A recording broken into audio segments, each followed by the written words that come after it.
Hello, this is Professor Lepe again, and this is a video for NCBM 0302, and this will be for Unit 3, Part 4.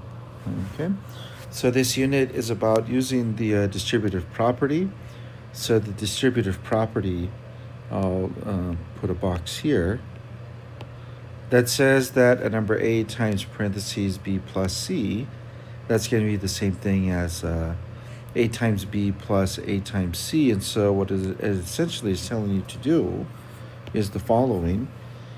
Take the number A and distribute it across the parentheses. And so that means that A is going to get paired up with B, and A will also get paired up with C. And the pairing up, or the joining together, so to speak, this will be accomplished by multiplication. Okay, and so in the example, let's go ahead and take a look at it. Okay,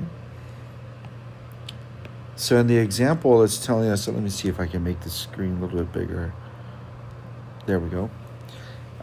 It's asking us to multiply the term 2x parentheses x squared minus the 5. And so if you notice here, the 2x is going to get shared across. Let me do it like this.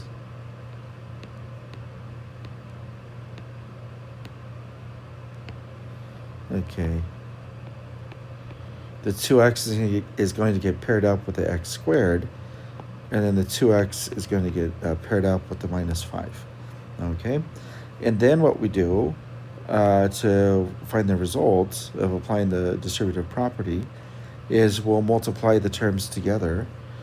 And so the 2x times x squared, that's going to be equal to 2 times x raised to the 3. And this is because of the previous section, Unit 3, Section 3, where we learned how to multiply terms, okay? And the result here will be 2 times x raised to the 3 minus 10 times x, okay? And let's take a look at example 1, part A, to see how we can apply the distributive property. So first thing that we'll do here, we'll keep in mind that the x is going to get shared across both terms, and the sharing, or the pairing, so to speak, is done by multiplication. So this will turn into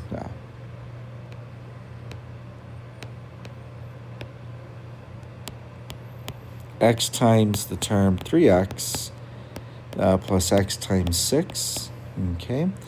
And we already know what the result of this term will be. That multiplication will be, it'll be 3 times x squared, and then over here, it'll be plus 6 times x, okay?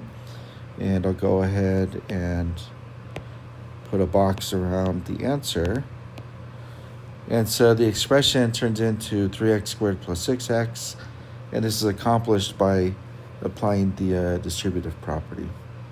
Okay, and let's take a look at part B. So in part B here, the idea is that we're going to pair up the minus 2x squared with both of the terms inside the parentheses. Okay, and so just like in the example that was given, this will be the result of minus 2x squared times 5x, and then this is going to be plus minus 2x squared times, sorry about that,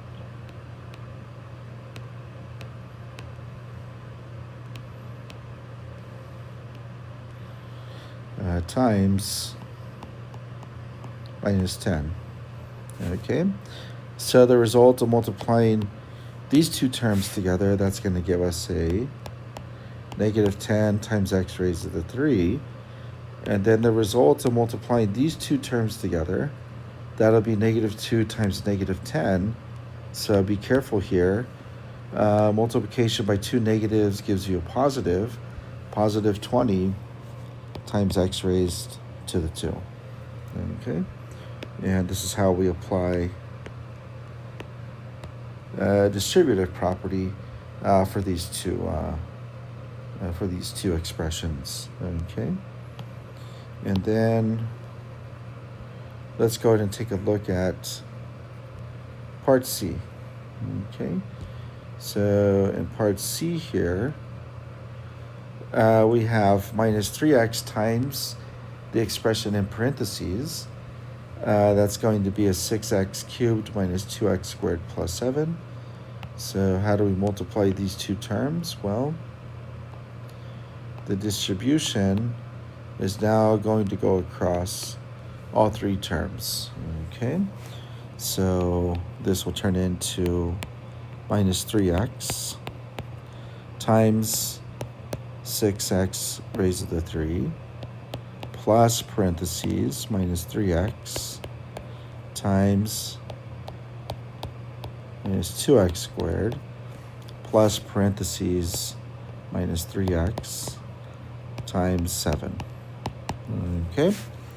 Okay, so the first term will be the result of negative 3 times the 6. So this will be minus 18 times the variable x raised to the 4.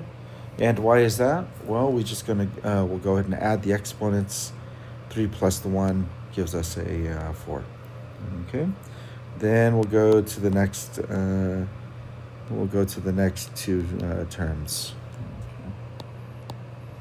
Okay, so negative 3 times the negative 2, that gives us a positive 6, times x raised to the exponent here will be the result of adding the sums of the 2 and the 1, so that's going to be a 3. Okay, and then we'll get down to the last term, and in the last term, this will be negative 3 times the 7 minus 21 times x, and the expression will now be rewritten as minus 18 times x raised to the 4 plus 6 times x raised to the 3 minus 21x. And let me put a box around the answer. Okay, and then something I forgot to do, and I hope that in the previous example 1, A and B, I would not have really had to do it. What we need to do here at the end is go through here and check to see if there's any like terms, because when you multiply two terms together using the product rule for exponents, there's a good chance that you could end up with like terms as you're moving towards the answer. Okay, and in here we don't have any like terms, so this should be the answer to part C. Okay, minus, again, the answer here will be minus 18 times x raised to the 4 plus 6 times x raised to the 3 minus 21x. Okay, so why use all the parentheses like I did here? Okay,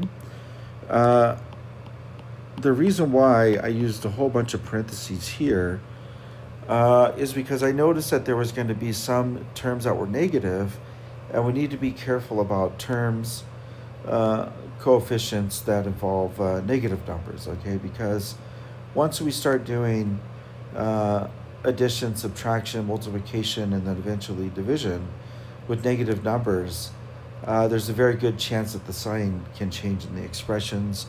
We always have to watch out for it, okay? And that's going to be the video about using the distributive property.